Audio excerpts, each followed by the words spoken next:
Here's a currently popular favorite for both American or South American popular dance lovers. Deep in a Dream, and Helen Forrest is the singer.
Director Artie Shaw not only plays a wailing torrid clarinet, but also Oh, yes. Here we are. Welcome, everybody, from deep inside the mountains of Southern California. Here we are.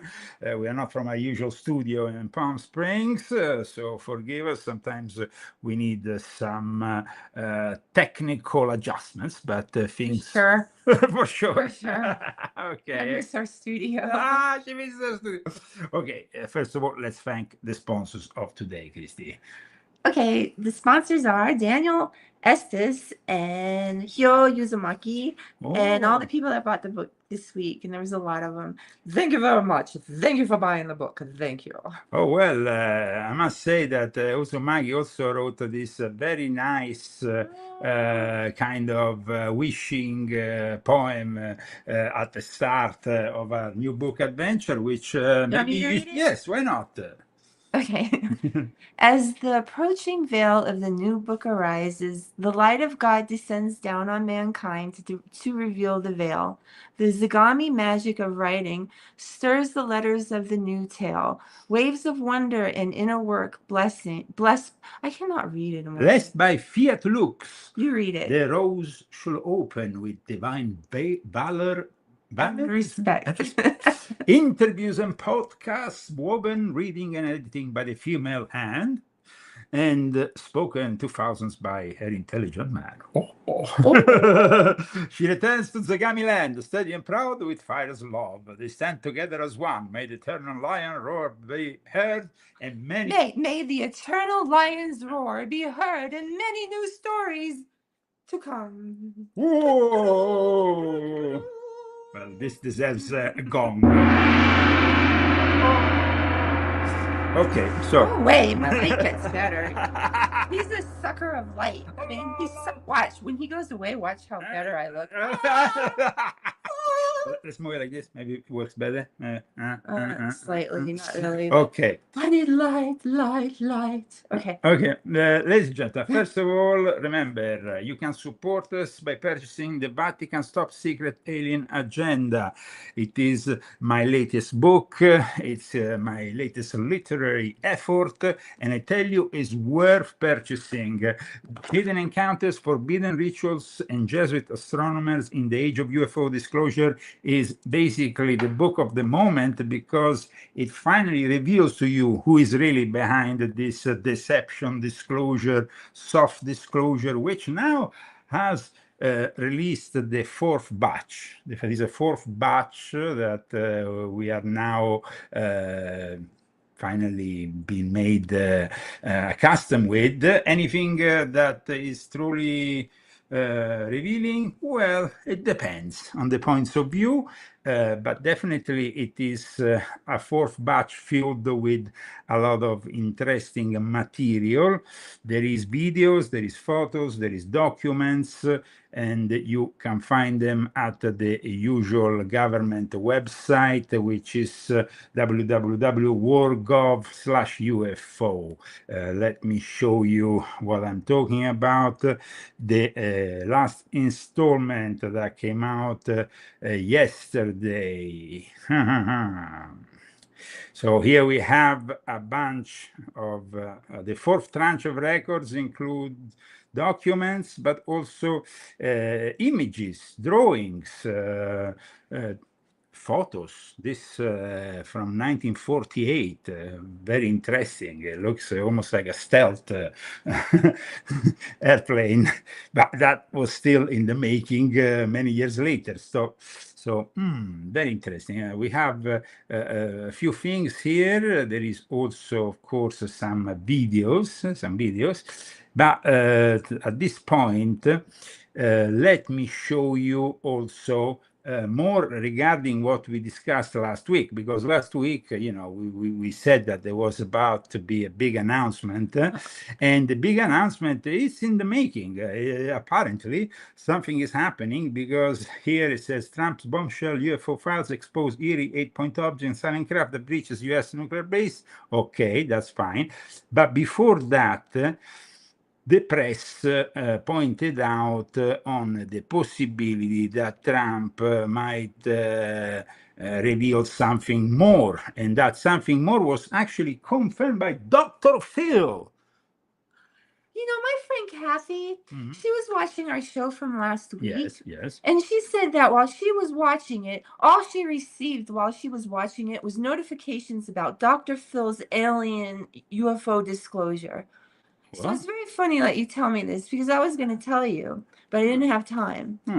I guess it doesn't have anything to do with it. No. It is interesting, because Dr. Phil seems to be angry with those who have hidden this reality.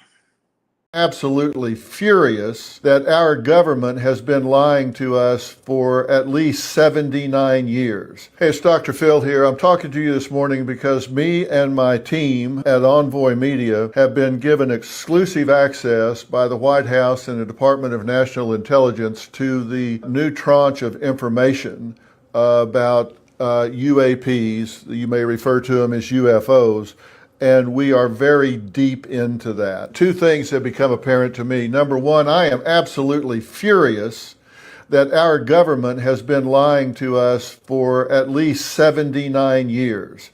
Lying to us by omission, I think actually creating some misdirection. That's one thing. Number two, it's very clear that there are objects in our atmosphere here on Earth that are not of Earth. They're doing things, they're moving in ways that we just simply don't have the ability to do. So to me, that's not a question. That is well demonstrated. One of the things that's curious about this, and I think disturbing, is that they seem to be focusing at times around our nuclear facilities as far back as 1949. They actually held a conference about this, hidden from us, the Los Alamos Conference, where they brought in Dr. Lincoln La Paz, an expert on meteorites, because they were trying to say that maybe these are meteorites. They were very large green objects, and he said, the foremost expert said, no, these are not meteors. Meteors don't move horizontally. They don't maintain their speed, and these things were moving with intention. They were navigating, they were moving, and these have been observed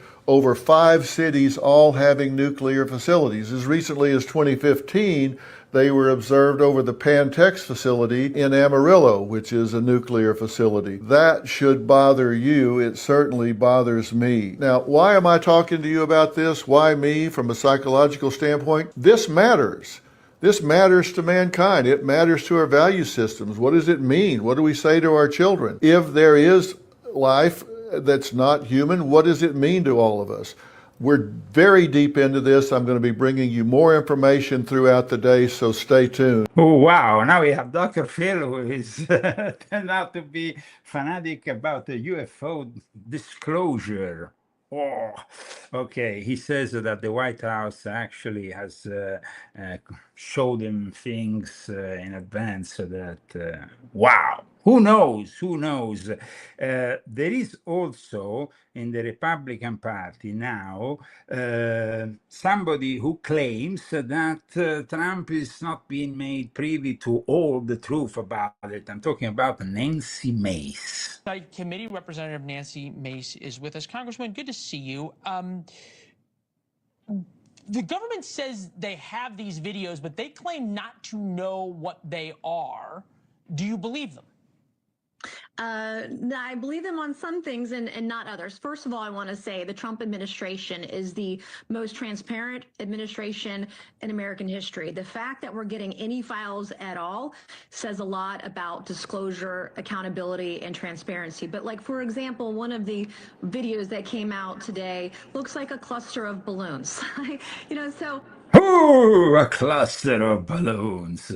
Well, guys, the 4th batch, and yet no alien bodies or something that is totally groundbreaking, but the soft disclosure proceeds. What do you think, Christy? I don't think we're ever going to hear anything interesting. Well, it seems like the reverse engineering, it's really the problem here, because those who are criticizing the deep state are stating now that this whole reverse engineering is in the hands of defense contractors, private defense contractors, with a different degree of security clearance, and this somehow creates a problem. However, today we are discussing something that is related to non-human intelligence, but at the same time is also related to human consciousness. You see, when Dr. Alputov put together the remote viewers and they started to proceed with various programs in regards to remote viewing, they suddenly discovered that the out-of-body experience protocol established by a certain Monroe was actually maybe Robert A. Monroe was something that they were eager to actually experiment and practice for their agents. They even arrived to the point of paying the Monroe Institute, which was at the time known as the Monroe Institute of Applied Sciences, to get their agents on board. And approving this whole project was Brigadier General John Hay Smith Jr., who was at the time a key leader in the U.S. Army Intelligence and Security Command. But first of all, let's explain how this whole project, which was born actually in the private sector before reaching the military sector, because we have a document here from 1978 from one of the remote viewing projects that preceded the Stargate project, known as the Gondola Wish. which he mentioned when we discussed the remote viewing, which explains very clearly how this whole thing started with the government involvement. These are declassified files from the year 2000, and actually the whole gateway process was eventually declassified in 2003, but there was a missing page that finally came out in the year 2021, not thanks to the CIA that wanted to hide this missing page, and we will explain you why. Now, Christy, read this first paragraph here. This office has been investigating the intelligence threat posed by Soviet state-of-the-art parapsychology since September 1977.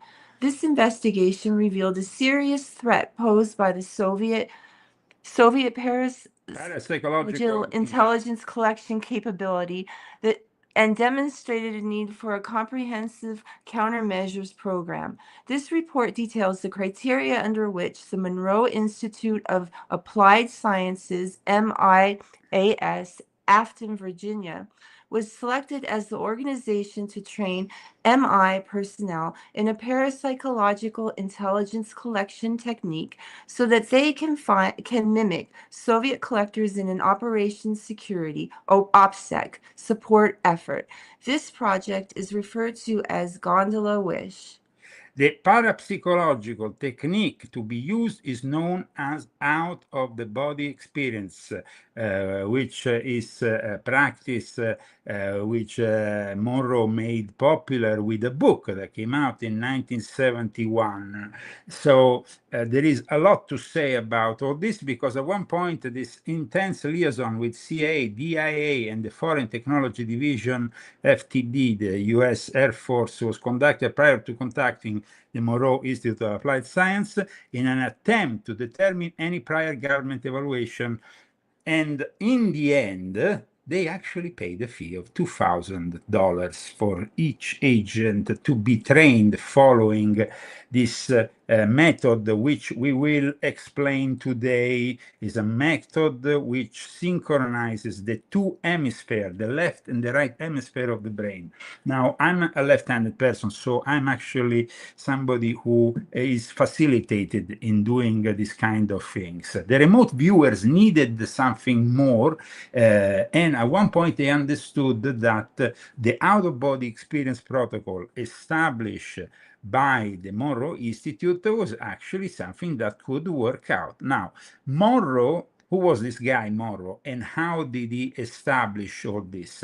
This is today's podcast, of course, and it's my pleasure to introduce to all of you to a deep dive episode that might change how you think about your own mind and reality itself. So that's Really? Yes, analysis and assessment of the gateway process was eventually a document that was published in 1983 in the middle of the Cold War. The U.S. Army Intelligence and Security Command handed Lieutenant Colonel Wayne McDonald a very unusual assignment.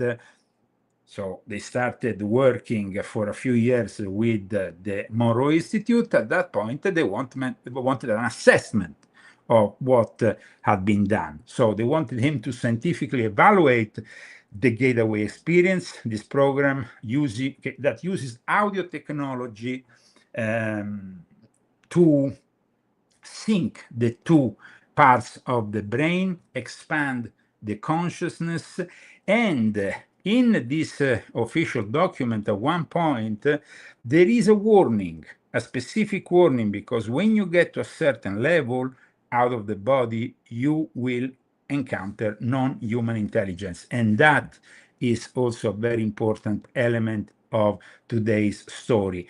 The system that was created by Monroe is a very interesting system that it's, like I said, Robert Monroe was himself a highly successful radio broadcasting executive in the 1950s and 60s. But in the late 50s, he had an experience. This experience will change his life. And it was the experience of going out of his body, of basically knocking on the ceiling and seeing his wife next to a man. And he was wondering, who is this man? And he goes close and he sees is himself, because he had gone out of his body. So at that point, Monroe began experiencing what were spontaneous out-of-body states. He would lie down to sleep or relax and suddenly find his consciousness separating from his physical body. And these weren't dreams, at least not to him. He described floating above his body, traveling to distant locations, and even interacting with other realms of existence. Like I said earlier, he published his first book, Journeys Out of the Body, which became a bestseller. I remember in my father's library, and I remember actually, I was rather young, around 10, 11 years of age. My father was meeting with another doctor, a friend of his, and they were discussing the out-of-body experience protocol, which I, by the way, had found by pure chance in a book called The Power of White Magic, which was a book written by some Wicca practitioners. But there was actually a very detailed and specific way described in the book, because you have to let your body sleep, but not your mind. You have to accede into this level of transcendence in between your sleep and your state of being awake. We are talking here, of course, about the moment that is more favorable for this focus, because then there is the various elements of the protocol established by the Monroe Institute, which become levels of focus. The Monroe Institute still conducts and receives people to this day in their institute. So it's not something that doesn't exist anymore. And they do it for people who simply want to engage in this kind of experience. So access states of expanded awareness through our life-changing programs and unlock greater meaning and purposes of life. It sounds very much like another New Age trap of sorts. However, the government seemed to think it could be actually something that the remote viewers could utilize. In fact, the remote viewers, even the ones working with Al Puthoff, started to use it, and this is how they describe their experience.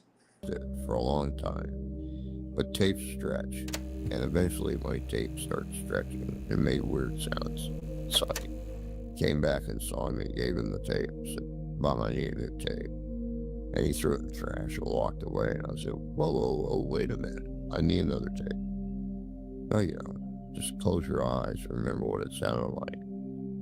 So today you can hook me up to an EEG and I can close my eyes and remember 10, 12, 15, 21. All the focus moves. Yeah, my brain synchronicity will change. It becomes a habit. You can just lay back and remember it, and your brain goes right into sync. So it cut my cool down period from almost an hour to 3 minutes. What I call my cool down period, which is prepping my mind for a remote viewing, and it made everything way easier for me. Okay, so this is a remote viewer who then started to practice this out-of-body experience.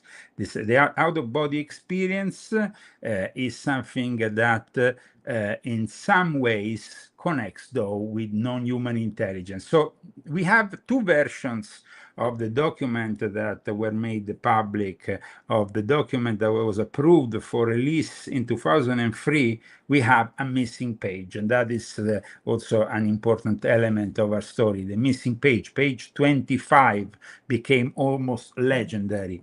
But today we will, of course, show this page 25. We are also going to show the censored version to see how the CIA was attempting to censor all this. This is actually the censored version of the document, the analysis and assessment of the gateway process that was done on June 9, 1983. And here there is a very a careful description of the way that the two hemispheres are, of course, balanced. And it says here, the universe is composed of interacting energy fields, some at rest and some in motion.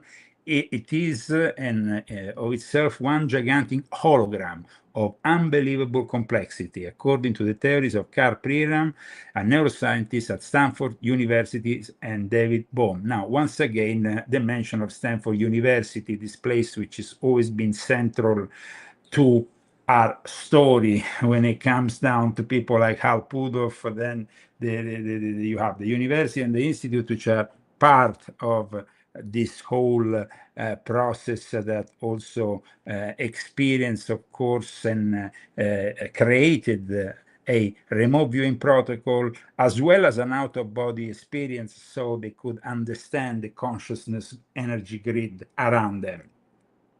Now, in regards to the missing page, just so we can, this is the absolute infinity when you access the waves with the frequencies that, of course, balance then the two spheres of the human brain. So very detailed here, the whole thing. There is also certain terms that we might then discuss later. But when you go through this, at one point you get to page 24. And page 24 seems to be the turning point here for something, because at one point we have page 24, no? Page 24, and then it jumps, because from point 34 you go directly to point 37. Now, this was, why did the CIA hide that? What was their problem? Now, I'm going to show you, of course, the version that was eventually made public in 2021, thanks to the efforts of a journalist from Vice, who got the missing page directly from the Monroe Institute.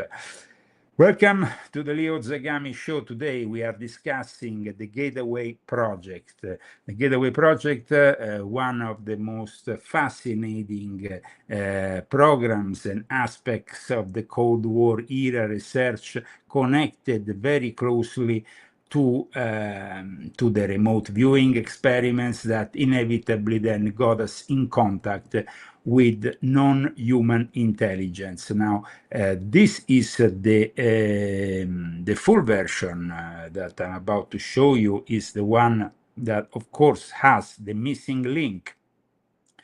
It seems all the same, but when you go through this, then at one point you get to page 24.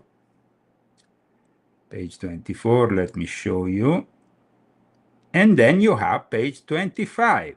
And page 25 is about left brain limitations, as well as self-knowledge, but also there is a connection with ancient, in a way, religious practices, so to speak, know thyself, mystery school, let's say, situations.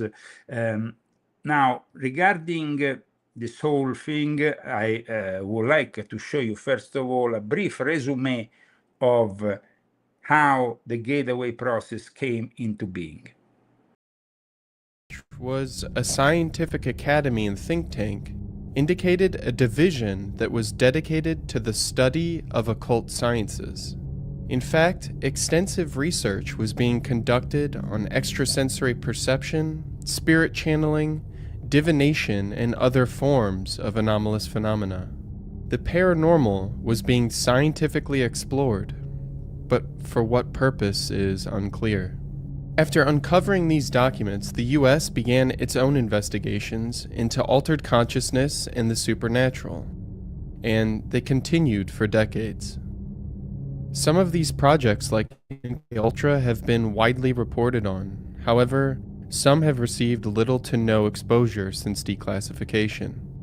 One report, titled Analysis and Assessment of Gateway Process, went largely unexamined until recently. It was declassified in 2003 by the U.S. Army, and it detailed a scientific technique developed by the Monroe Institute to facilitate astral projection, out-of-body experience, and states of altered consciousness. The purpose was to create individuals who could transcend space and time.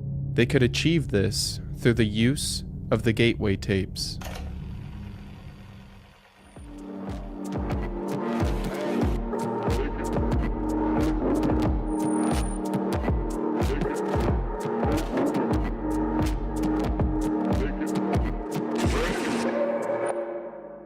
Robert Monroe was a radio broadcasting executive in the early 1950s. He formed RAM Enterprises, which was a corporation that produced network radio programs. However, Monroe was interested in exploring how sound frequencies can impact the human mind. He was obsessed with discovering methods of hypnopedia, which means learning via audio while asleep. Monroe experimented with frequencies to enhance memory and learning for years. However, in 1958, he got more than he bargained for. During one of his experiments, he experienced paralysis, bodily vibrations, and bright lights, until he seemingly exited his body, floating somewhere near the ceiling. This experience was later publicized in articles and books, and it helped popularize the term out-of-body experience, or OBE. He was frightened, but also intrigued, and he began to pursue this experience, describing it as proof of the spiritual world. So here we have somebody from the private sector, but at one point, why did the military get involved? In the 1970s, intelligence reports suggested that the Soviet Union was heavily investigating psychic research. In fact, in my latest book, I explain how the Russians then got in contact with this non-human intelligence. They actually got stood up at one point because they didn't respect their request. And all this in connection with a guy called Lieutenant Michael Sabin. Let me show you a second, because here. So this guy is the head of the remote viewers, but also the head, the chief of the people who were actually competing with America, with the guys that we are discussing now, that then put together the gateway process, because they were trying somehow to compete with the Soviet Union. As RAM Enterprises grew beyond radio production, they rebranded as Monroe Industries, and they developed a research division named the Monroe Institute. There, they studied the impact of sound frequencies and patterns on human consciousness. Monroe discovered that the human brain was subject to a frequency-following response, which means brainwaves would naturally adapt to mimic the audio frequencies played to it. However, many known brainwave patterns like beta, theta, and delta occur at frequencies that are inaudible to the human ear. To circumvent this limitation, Monroe would play different frequencies to the left and right ears, which would create a beat frequency. A beat frequency is simply the difference between the two played frequencies. For example, if a 210 Hz frequency is played in one ear and 220 Hz frequency is played in the other ear, it would generate a beat frequency of 10 Hz, evoking physiological and mental states that are related to those brainwave frequencies. This process would synchronize the amplitude and frequency of brainwaves between both hemispheres. This synchronization is called hemisync, and it rarely occurs in natural circumstances. Monroe claimed that the gateway process could lead to prolonged states of hemisync, and he could stimulate states of consciousness by forcing the brain to emulate frequencies. By evoking delta brainwaves in the 1 to 4 Hz range, he could elicit states of meditation or relaxation. Early research at the Monroe Institute suggested that the gateway process had many practical applications: stress relief, pain anesthetic, accelerated learning, and more. However, it would only later be applied in an attempt to create psychic soldiers under the guidance of the US Army. So you see, the U.S. Army comes later on wanting to give a military spin to the whole thing. However, in this document, MacDonald draws parallels also with the religious concepts. And there is this parallel between the absolute at rest, which he calls the Father, the holographic self-awareness, which he calls the Son, and the eternal thought model, which he calls the Holy Spirit. So it's like he also draws notes regarding the patterns, the spiral patterns that appear in ancient symbols, the Hellenic labyrinth, the Hebrew tree of life, the Chinese spirals, and in particular, like I said, the famous missing page 25, which was obtained in 2021 from the Moro Institute by journalist Toby Champion, completes this picture. It describes the universe as a cosmic egg, and this description goes hand in hand with Hermeticism, alchemy, and then you have the torus concept, which we have seen in the paper, which represents the absolute. So it draws parallels with the religious concepts and ends with the ancient maxim, know thyself. We can say that basically the CIA avoided page 25 because it bridges the technical model with profound metaphysical implications, and for some reason they didn't want us to have the full picture. That's really important. So yeah, absolutely. Know thyself is one of the most important things. And this is actually the moment in which page 25 of the CIA's Gateway Report on Asset Projection was actually found, and it describes how this, because in 2023, when it was declassified, we didn't have the complete picture. It's a little bit like today. Today, we have a whole situation regarding UAPs, the alien reality, but it's all incomplete. A lot of these documents are cleverly censored, and we will never really have the full picture.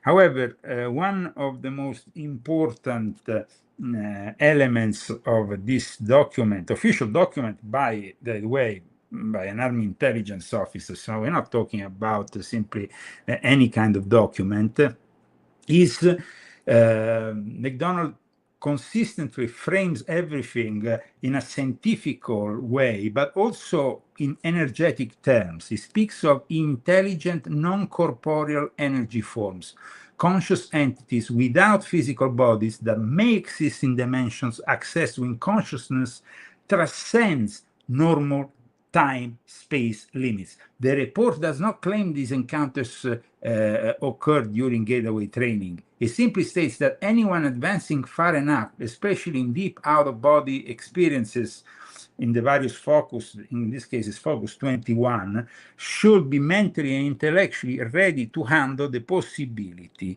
that they will encounter non-human intelligence. In fact, the document is very specific regarding this point. Let's have Christy reading here a couple of the elements that are shown also. You have to make it bigger. Yes, but first of all, let me go here to the actual point. You see here,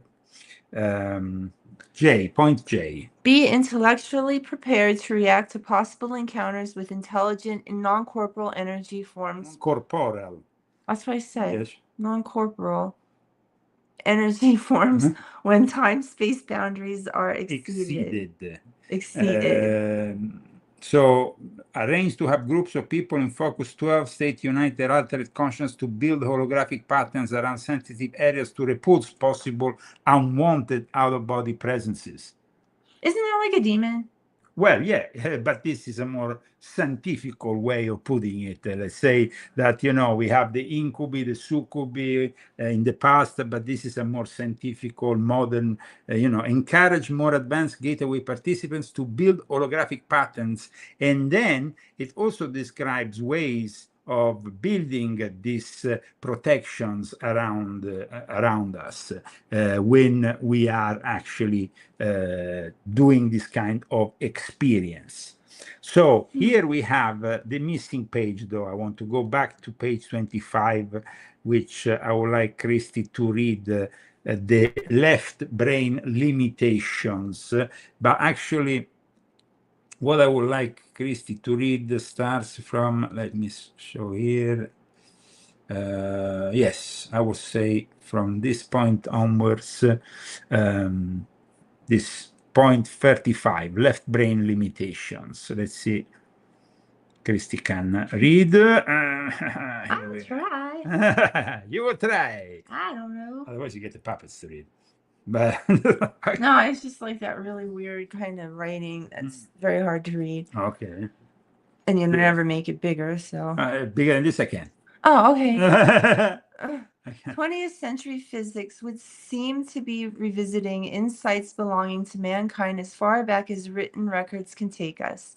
The only difference is that 20th century physics is using a left brain, linear, quantitative style of reasoning to approach the same knowledge which the mystics of the old apparently acquired in a holistic, intellectual, intuitional right brain style. As a tool in the hands of our left brain culture, Gateway would seem to be a promising method for achieving the intuitive, holistic type of interface with the universal hologram needed to provide the context that thinkers like Einstein's have sought in their labors to discover a unified field theory in physics. For persons in our profession whose concerns revolve around strategic issues, tactical questions, and matters of managerial form and system, access to a new world of intuitive perception and self-reflection would seem to offer, in the long term, the means by which to know in a truly objective way. This is so because the self-imposed limitations to balanced perception and objective logic, which are cultural and thinking style, could be offset by the holistic form of perception associated with altered states of consciousness. To the extent that we come to perceive ourselves fully in the context of what portion of the universal hologram, which is the reflection of ourselves, to that extent we release ourselves from the prison of subjectivity. Now let me read this. Self-knowledge.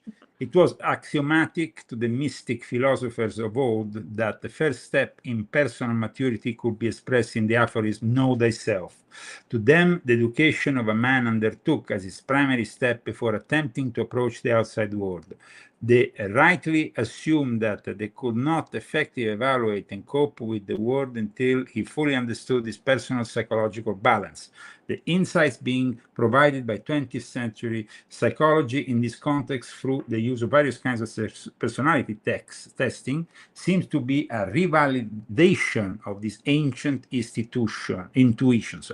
But no personality test or series of tests will ever replace the depth and fullness of the perception of self, which can be achieved when the mind alters its state of consciousness sufficiently to perceive the very hologram of itself. Quite particular what they say, no? But very specific, this universal hologram, and in a total holistic and intuitional way. This will seem to be one of the real promises of the gateway experience from the standpoint of its ability to provide a portal through which, based on months, if not years of practice, the individual may pass in his search to find self, personal effectuality, and truth in the larger sense. Okay, so let's go back to what they worked out and how they did it. In 1983, Lieutenant Colonel Wayne M. McDonnell submitted a classified report titled An Analysis and Assessment of Gateway Process. So here we Was a have scientific the whole thing regarding little to no exposure the gateway process as paper. proof of the spiritual world. It's of course something that is connected, like we said, to the spiritual world, and is connected, though, also to the intention of the American military to use it strategically, because the out-of-body experience for them was then a way of, just like a remote viewing, being able to accede places that were far remote and distant. So here we have definitely a situation in which the military intelligence was very interested. Even the restrictions of time and space. To understand how human consciousness could escape the physical body, McDonnell asserted that the world is a hologram, a theory which is shared by even current-day physicists. All matter consists of atoms, small nucleic centers surrounded by large electron energy fields. The energy fields between all matter coexist and interact, and through these interactions, all energy fields become imprinted and encoded with information. Furthermore, complex principles in holographic theory suggest that this imprinting can occur between dimensions. Not only is there an interconnectedness between everything we know, but perhaps there is information in our world about dimensions that we have yet to discover. The holographic theory is further complicated by interaction with human consciousness. We do not passively perceive the world, but through perception, we change it. Through free will, we can selectively perceive and influence the holographic universe. Similar to popular New Age ideas like The Secret and Law of Attraction, human beings can manifest certain realities through imagination and willpower. Lastly, McDonnell speculates that human consciousness may be able to temporarily escape time and space. Utilizing the gateway tapes to accelerate brainwave frequencies, these brainwaves may break a physical limitation known as the Planck distance. The Planck distance is the smallest measurable distance in the physical world. The peaks of accelerated brainwaves, and theoretically the accompanying human consciousness, would temporarily enter a sub-Planckian universe. This primordial dimensional space predates our known universe, and it is not subject to the limitations of time and space. McDonnell theorized that consciousness would blink into this sub-Planckian space and return with knowledge that would otherwise be inaccessible. Quote, "It becomes possible to see how human consciousness brought to a sufficiently altered state could obtain information concerning the past, present, and future." Oh, Christy, what are the puppets saying here? I just don't have anything to say, but I have a lot to say. Okay, Christy has a lot to say. Christy has a lot to say. No, I think that all this is very dangerous. And I don't think that going around the dimensions and like opening your mind like that in meditation, well, you do it like in a meditative state, and I don't believe that that's very good. Well, I believe that here they do it through what they call hemi-sync, and this hemi-sync is introduced in this way.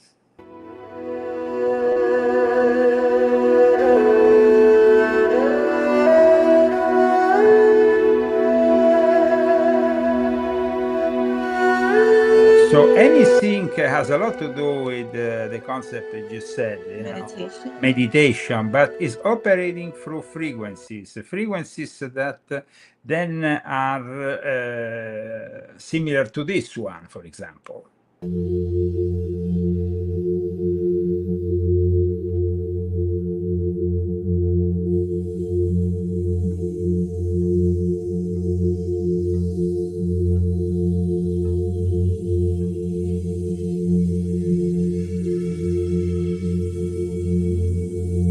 So, Christy thinks that binaural beats are dangerous. Do you agree? Here in the chat, you can, of course, tell us more of your own idea Well, I mean, you have regarding these the people subject. on YouTube and they have these binaural beats that they upload, and you don't even know if it's really a binaural beat or if it's something else. You know, anybody can be nefarious and upload something else. I think anything on the internet that you're listening to, besides Leo Zagami, of course, is very it's Okay, hard. so It's hard to, I don't know, it's just hard, the internet. I would like to show our viewers, though, the experience of somebody who in 2023 came to discover that he could actually go out of the body.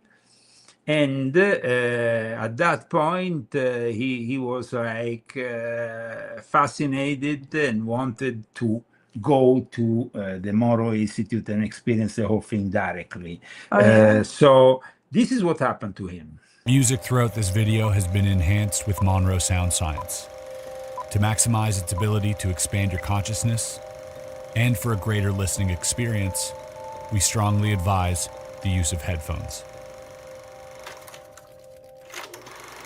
October 29th, 3:09 a.m., 2023. This was the first time I left my body.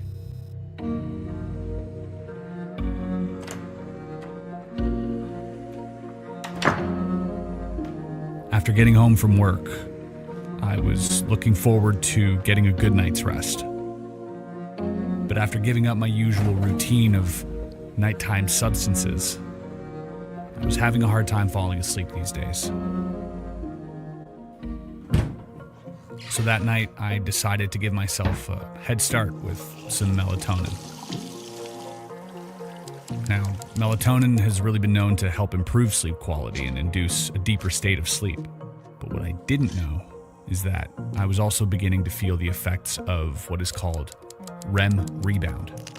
REM stands for rapid eye movement, and it's the deepest form of sleep. It's where lucid dreams happen.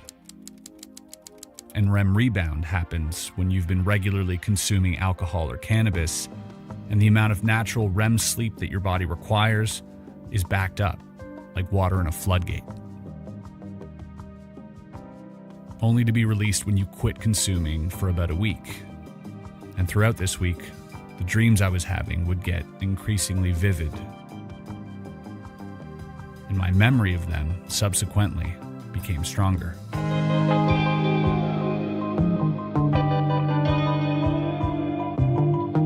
After fighting off the urge to stay awake for about an hour, it was time to lie down.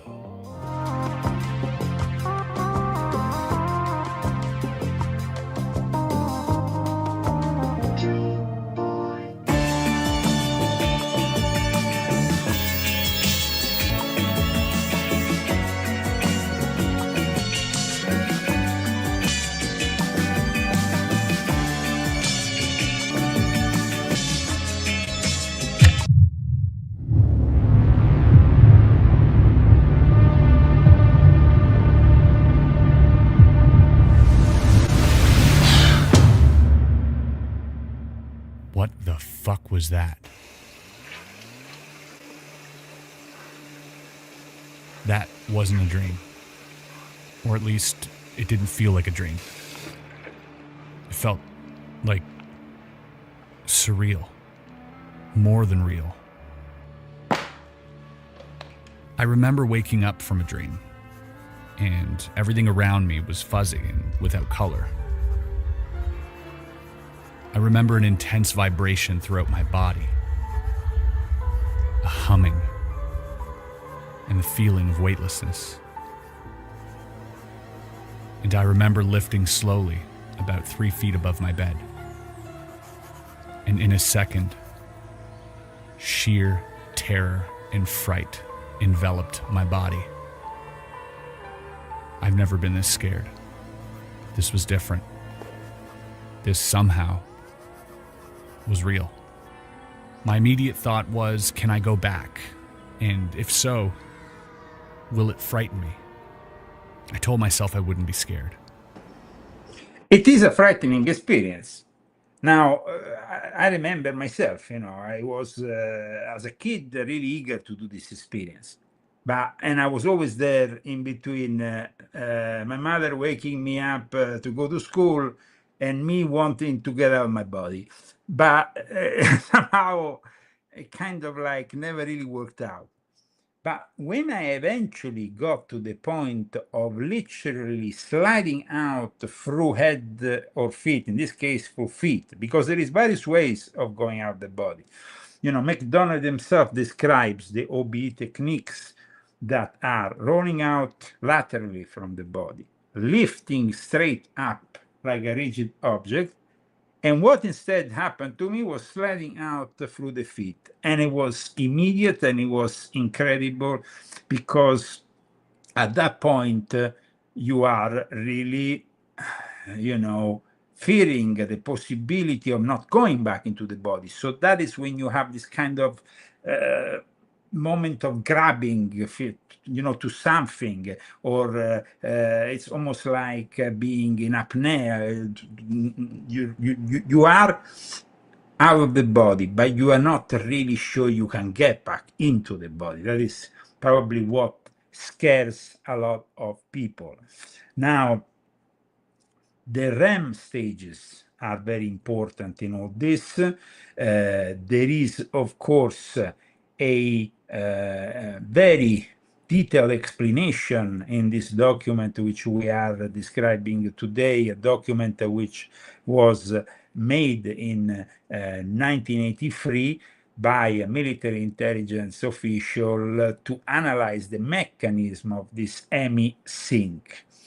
This guy here that we have just seen then ended up going to the Moro Institute, where they actually, you know, make you sleep through frequencies. You have buttons where you can push, you know, and then the experience is obviously monitored. And this is him. Answers, it's a great place to go to and ask questions. So they asked us to write down a few open-ended questions to see if we can get some answers back. So both questions that I have here: what do I need to prioritize right now? And number two, how can I become closer to the answers I seek? So we're about to hop back into Focus 12, and I'll see you on the other side, see if I get some answers to these questions. Who knows? You spent the whole day roaming around in Focus 12. You did a bunch of things, you developed a bunch of tools, and now you're gonna have a free flow in Focus 12. And remember, your intention rules your experience. So, we ready? Okay, let's go. Okay, we're currently headed back. We're gonna go do a free session, which is basically we get to do whatever we want during a Focus 12. You know, I got some really great feedback on what was going on with me, because I sincerely felt like there was a truck driving, you know, on the property, like a Mack truck or like a Stampede or something. Like I felt like it wasn't just me. So this guy went there to have the getaway process experience. You go through these various focus. Focus 10 is mind awake, body asleep, which is the main concept of the whole out-of-body experience, because the mind needs to be awake and the body needs to be asleep if you want to get out the body. Then you have Focus 12, which is expanded awareness. Focus 15, exploration of the past, non-physical. Focus 21, exploration beyond time and space. All these programs combined with binaural beats, which with guided distractions, visualization, and a process of relaxation. And of course, by the early 80s, the word had spread, and a lot of military personnel that was involved already in the remote viewing programs ended up at the Moro Institute, which still exists to this day. And I mean, it's an experience. Some people might think it's an experience that they will probably like to avoid. And then there's a tuning frequency. After that, morning exercise, breakfast, 9 a.m., the day begins. And I think we start our first real exercise. After the exercise, we all gather together in like this common area, and we're gonna debrief. And some of us are more experienced and have had a ton of outer body experiences apparently, and others like me have only maybe had one accidentally. But I don't think that those are going to be filmed. I think one of them is going to be filmed. So what do you think, Christy, about all this? You said that I had an experience like this because I described something to you. Yeah, And I don't think it was that. that was different, no? No, because I never had this sensation of sliding out of my body, and I never had this fear. But you had ever of going out of your body? Yeah. Well, that is one of the... But it just kind of happened. Like I was. Well, it kind of happens because, I mean, it's not... I was trying to reach you because they had taken him to the hospital. They locked me up during my insurrection attempts in Italy. Yeah, the one where they break down the door, blah, blah, blah. yeah. But anyway, so he was gone for 11 days. And, you know, at night I wasn't with him anymore and I missed him. And so I would just try to go over there and see how he was doing. And I did manage. I mean, I didn't realize I was doing anything because you kind of feel like you're just imagining everything. And so I actually imagined that I went over all the roofs of all the villages, and I arrived into Subiaco Hospital, and then I went down.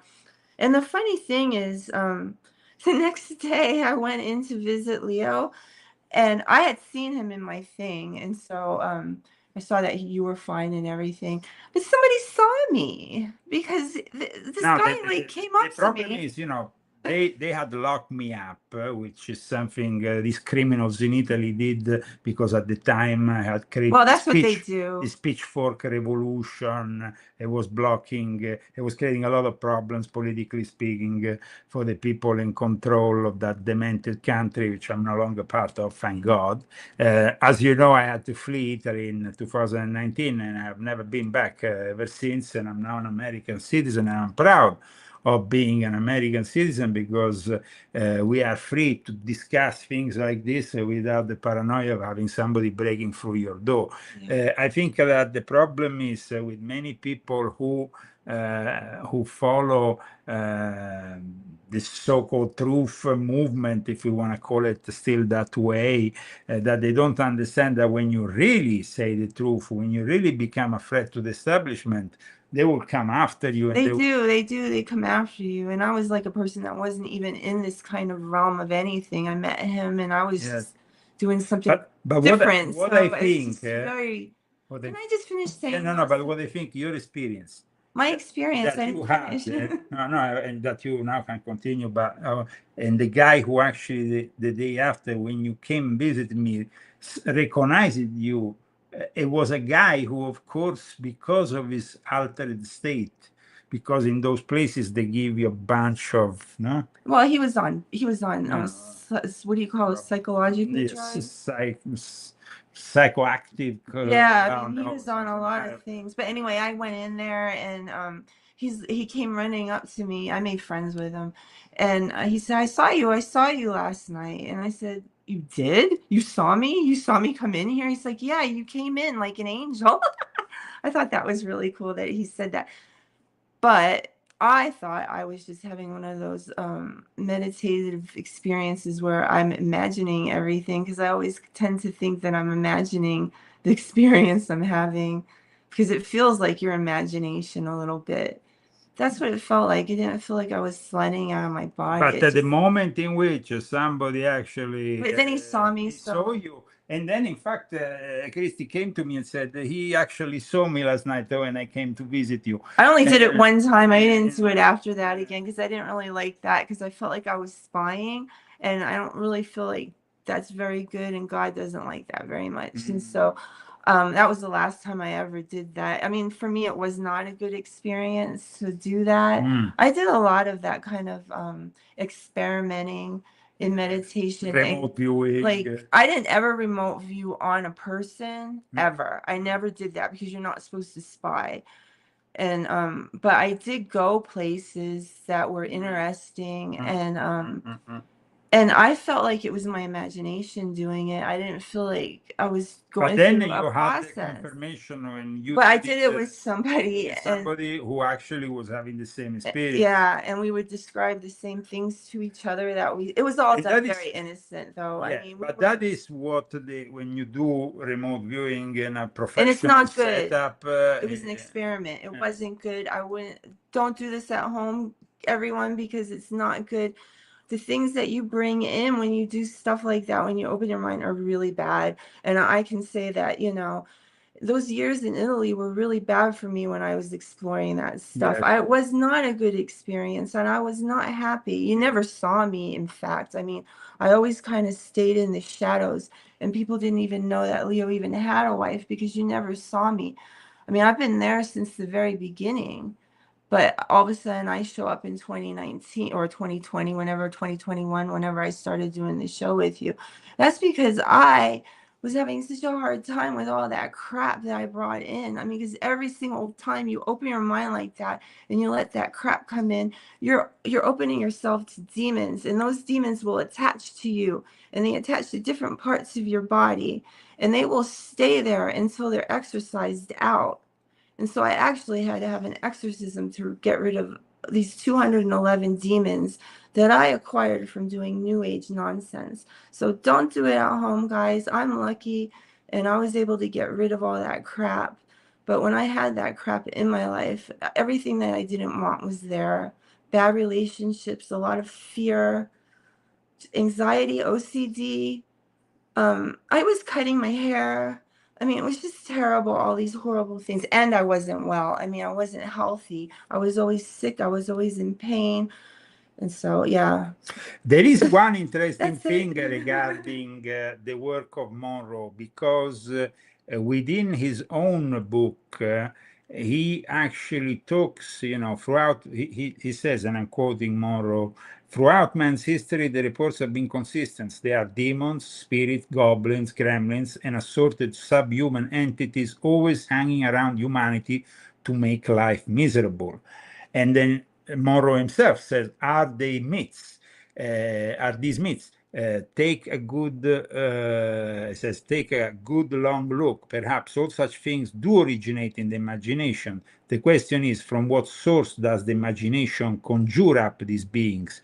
And so this was what Monroe was saying in his Journeys Out of the Body, which is that was a bestseller. He talks also of late visits from the demons that have been infrequent. Oh boy, that's so not very good. So there is definitely some elements that within his own work. And his own work, of course, was conducted together with psychiatrists, professionals from the medical field, and it's definitely a groundbreaking kind of,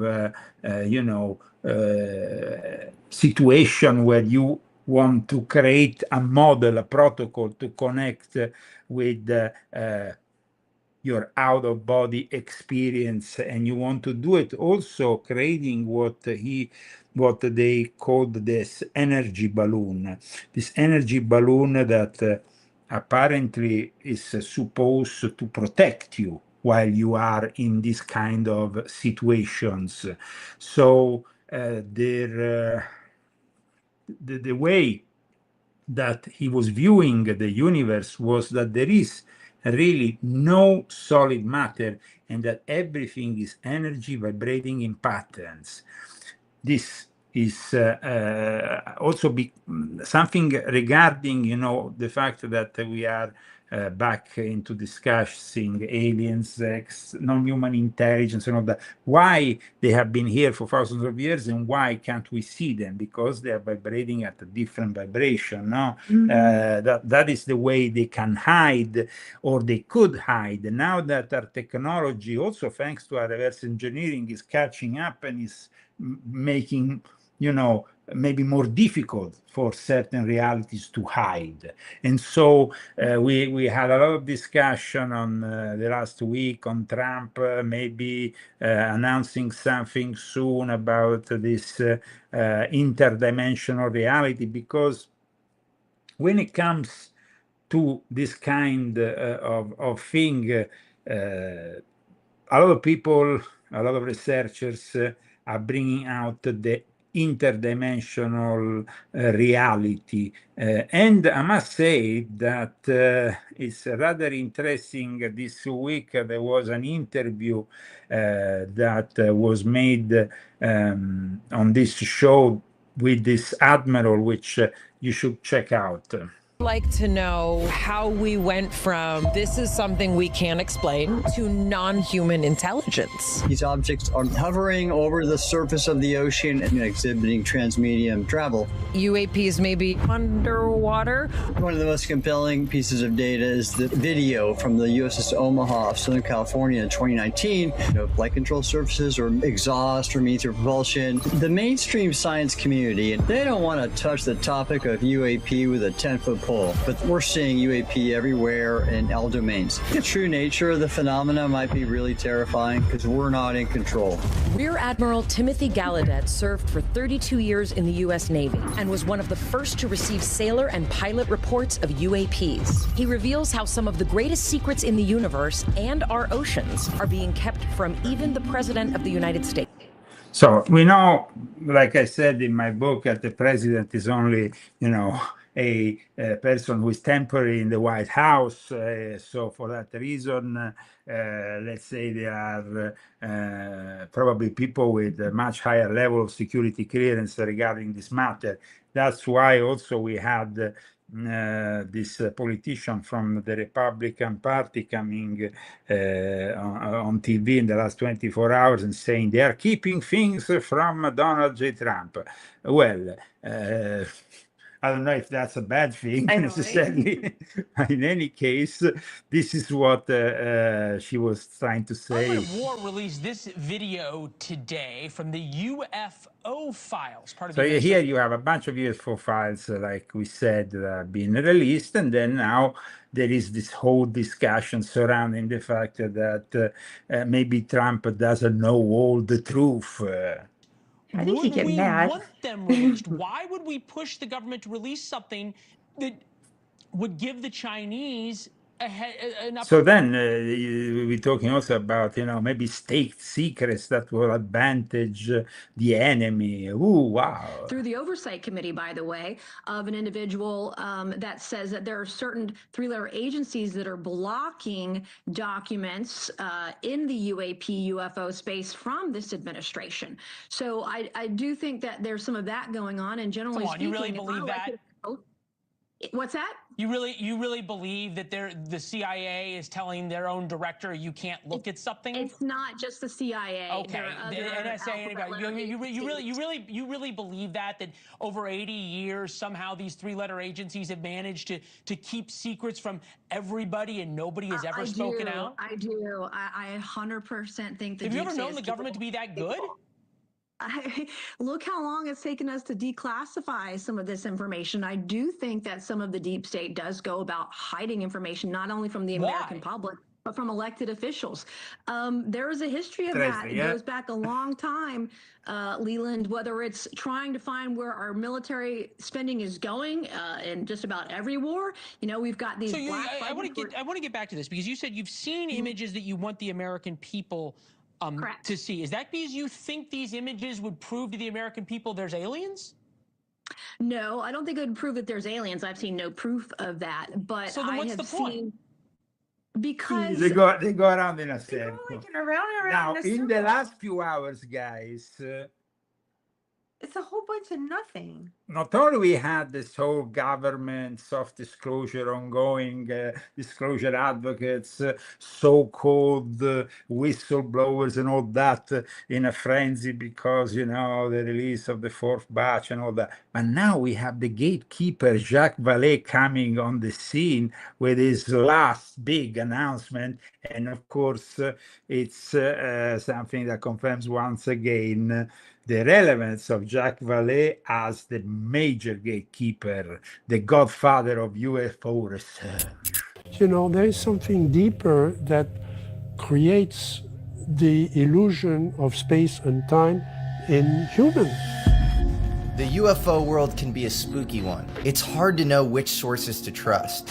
You have to listen to your inner voice about who has ulterior motives, who is profiteering, who is spreading disinformation, and who is performing psychological... Okay, so this premise by Jesse Michaels is right. The problem is that after, he embraces as his mentor Jacques Vallée, and, he wants to suck up on any of his alleged truths. ...operations on the American population. The point is, without an internal compass, it's easy to end up alone in a hallway of mirrors. These days, since our technology platforms are so high to generate effects, It's him! Al Pudo! then it really is a zoo of options and possibilities. But occasionally you meet longtime researchers who are clearly on their own genuine quest for meaning in life, and their inquiry into UFOs is just one part of that. A harbinger of the next paradigm, a fascinating scientific anomaly with profound sociological implications. I would be ashamed of being human if I didn't try to find out, or at the minimum, acknowledge that it was there. Jacques Vallée is the ultimate archetype of this. He is a serious researcher. Jacques Vallée, as I explain in this book, is the ultimate gatekeeper. And, of course, he acts as such up until the end, up until his latest announcement on the reality that surrounds us. Science, physics, and astronomy background. He even helped build the earliest version of the internet, a project called ARPANET, with legendary computer scientist Doug Engelbart. And for the purposes of this episode, he has probably talked to more UFO witnesses and seen more exotic material than any living person. In fact, it's now almost conventional knowledge that if you're an average citizen who encounters a UFO crash, mail the materials to Jacques. Jacques' books are incredibly dense and detailed, not for the faint of heart. But if you read them closely, Jacques can drop some truth bombs you won't get anywhere else, like in his book Revelations, Alien Contact and Human Deception, when he hints that Bob Lazar was actually an MK Ultra patient, possibly the subject of government brainwashing, which led him to believe he worked on reverse engineering UFOs. On page 9, Vallée writes, Robert Lazar also told me of his strange memory lapses of the peculiar liquid he was made to drink. It violated a lot of what we thought was impossible to violate. But perhaps what I find most interesting about Jacques is that he's just as mystical as he is hard-headed and scientific. He's as interested in esotericism, He's a Satanist, of course! and Philip K. Dick as he is nuts and bolts analysis of the material science and physics involved in UFOs. We really don't have a good idea of what reality is. When Steven Spielberg wanted to depict an eccentric yet brilliant scientist studying UFOs for his famous movie Close Encounters of the Third Kind, he decided to base the character, played by Francois Truffaut, off of Jacques. I've been privileged enough to have a few private conversations with Jacques prior to this interview. He often doesn't answer my questions directly and almost seems to speak in code and parables, leaving me with breadcrumbs in the form of books. Yeah, he leaves you with breadcrumbs, but he's still there wanting more breadcrumbs, this guy. He's like, okay, if you want instead the truth regarding what is really going on with Jacques Vallée, I would suggest you get a copy of the Vatican Top Secret Alien Agenda, and we will see each other next week. Christy, puppets. Just been laying on the... What happened to her? Oh, I fixed her. Yeah? Yeah, she had some... Yeah, she had a black mark on her face. She looked what? like a little bit like Marilyn. Oh. I took it off. Okay. If you enjoyed this show, guys, put like, please share it, subscribe to our channels. That is of great help. We are broadcasting at the moment on Facebook, on YouTube, on X, on Rumble, and also on BitChute. We try to be present beyond the possible censorship and shadow banning that continues to this day. We will suggest that the books are the solution, because in the books you have the really the knowledge. You can go dig deep in the knowledge. Here we have fun. We have fun, and today we wanted to discuss this Gateway Declassified project, which also involves the out-of-body experience subject, which I find rather interesting. Next week, we will have another very interesting subject, but it's going to be a surprise, of course. I'm almost tempted to tell you what. No, I will not. I will not. Okay. I don't even know. No, I don't even I know. kept it top secret. And we will see each other, of course, during the week also with more interviews. I'm continuing to promote with those who want, who are willing. Now we had an excellent interview with Dr. Sala. We had another one with Dr. Barre, that was also very good. And of course, last week also we had Professor Hamamoto. Professor Hamamoto, whose interview was highly engaging and very interesting. And there is also an interview I made with Michael Deegan that is particularly fascinating, because he was at Contact in the Desert this year, confirming a lot of what I said regarding Jacques Vallée and all the other characters that I'm were... so glad we didn't go. I'm so glad. Okay, well... we didn't go. Yeah. But I don't have that to unsee, so. Perfect. We will see each other soon. Don't forget, if you want to see us more often, the donations, GoFundMe or Cash App, and you can find, of course, the Cash App handle at leozagami.com, together with my latest articles, which are usually based on my latest books. But check out the website every now and then. You're going to find some great stuff there. Okay. See you soon. Bye, everyone.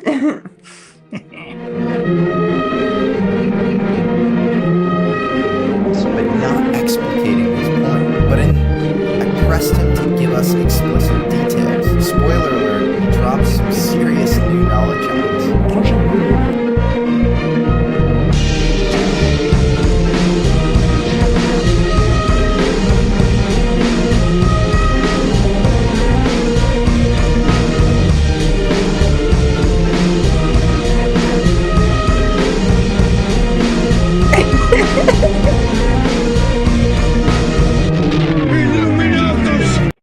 Fermi tutti! Illuminati! What is happening on my head?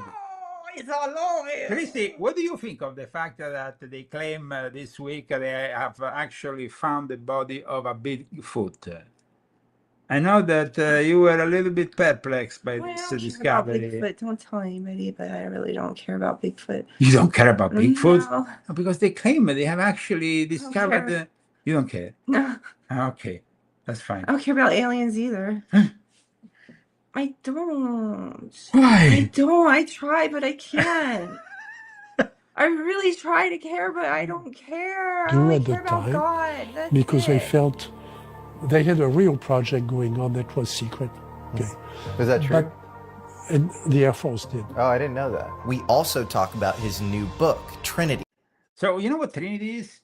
Trinity is like an attempt to bring back to 1945 the first alien encounter, when my book brings you back to 1933 in northern Italy, the Magenta UFO crash. That's even better. It happened in the 30s, not in the 40s. 30s. Yeah.